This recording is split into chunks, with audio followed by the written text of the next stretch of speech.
வணக்கம். சற்று முன் கிடைக்கப்பெற்ற மிக முக்கியமான செய்தி ஒன்று வெளியாகி உள்ளது. அனைத்திந்திய அண்ணா திராவிட முன்னேற்றக் கழகத்தில் இரட்டை இலை சின்னத்தை முழுமையாக பயன்படுத்தக்கூடிய அதிகாரம் ஓபிஎஸ்ஸிற்கு மட்டும்தான் உள்ளது. அதை எடப்பாடியால் தடுக்க முடியாது.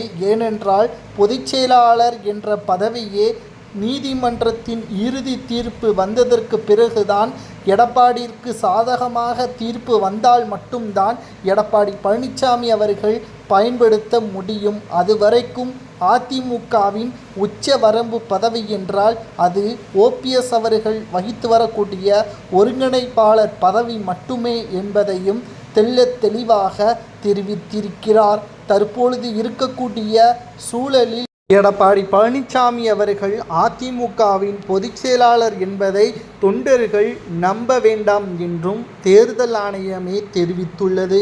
இதனால் ஓபிஎஸ் அவர்களது அதிகாரங்கள் அதிகரித்திருப்பதாகவும் எடப்பாடி பழனிசாமி அவர்கள் மக்களையும் தொண்டர்களையும் இனியும் பொதுச் செயலாளர் என்று எந்த ஒரு அறிவிப்பையும் எழுத்துப்பூர்வமாக வெளியிடக்கூடாது என்று தேர்தல் ஆணையமும் தெரிவித்துள்ளது.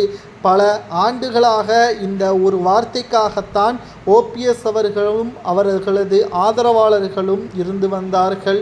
தற்பொழுது மிகப்பெரிய ஒரு அதிர்ஷ்டமாக இந்த தகவலை பார்க்க முடிகிறது. மேலும் அனைத்து இந்திய அண்ணா திராவிட முன்னேற்றக் கழகத்தை மீட்டெடுக்கும் வகையில் உரிமை மீட்பு குழு ஒன்றையும் நடத்தி வருகிறார். இந்த உரிமை மீட்பு குழு மூலமாக ஜனவரி மாத இறுதியில் மிகப்பெரிய ஒரு மாநாடு ஒன்றை நடத்த உள்ளார்.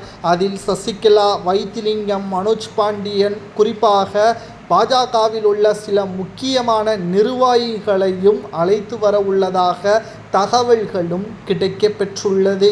ஒட்டுமொத்த அதிமுகவிற்கும் பெருமை சேர்க்கும் விதமாக சட்டப்பேரவை தேர்தல் மறைந்த முதல்வர் ஜெயலலிதா அவர்களுக்கு பிறகு மிகப்பெரிய ஒரு வெற்றியே ஓபிஎஸ் அவர்களது தலைமையில் நடக்கும். ஏற்கனவே 2 வாய்ப்புகள் எடப்பாடிக்கு கொடுக்கப்பட்டது. அவரால் நிறைவேற்ற முடியவில்லை. ஆனால் ஓபிஎஸ்ஸால் நிறைவேற்ற முடியும் என்றும் தற்பொழுது ஓபிஎஸ்ஸின் ஆதரவாளராக இருக்கக்கூடிய வைத்திலிங்கம் அவர்கள் தெரிவித்துள்ளார்.